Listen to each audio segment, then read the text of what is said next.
கவனிக்கணும். ஆண்டவர் இயேசு கிறிஸ்து நீதிபதி, சாட்சி யாரு? நான். நம்மளை வச்சுதான் ஆண்டவர் உலகத்தை நியாயம் இருக்க போறாரு. நான் சாட்சியா இருந்தா போதும்.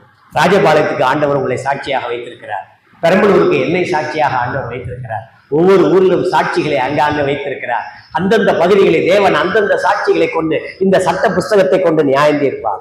யோவான் 12:36, என்னை தள்ளி என் வார்த்தைகளை ஏற்றுக்கொள்ளாதவனை நியாயம் தீர்க்கிறது ஒன்று இருக்கிறது. நான் சொன்ன வசனமே கடைசி நாளில் அவனை நியாயம் தீர்க்கும். இதை வச்சுப்பாரு கையில, என்னையும் வச்சிருப்பாரு அல்லது உங்களை வச்சிருப்பாரு. நீங்க சாட்சி, இது சட்டம், அவர் நீதிபதி, நியாயம் தீர்த்து முடிச்சிருவார். ஆச்சரியமா இருக்குல்ல? எனக்கு என்ன ஸ்தானம்? சாட்சி என்கிற ஸ்தானம். அவர் எந்த ஸ்தானம்? நீதிபதி என்கிற ஸ்தானம், நியாயாதிபதி என்கிற ஸ்தானம். Is the judge of the universe. அந்த சராசரங்களையும் நியாயம் தீர்க்கக்கூடிய நியாயாதிபதி. எனக்கு உங்களுக்கு எந்த ஸ்தானம் கொடுத்திருக்கிறார்? எனவே நாம் சாட்சியா இருக்கிறேன். குடும்பத்துல சாட்சியா இருங்க. நிறைய பேசலாம், குறைக்கிறேன்.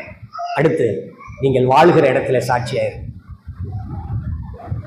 சபையில சாட்சியா இருங்க. சமூகத்திலே சாட்சியா இருங்க. நாம் எங்க இருக்கிறோமோ அங்க I must be the witness.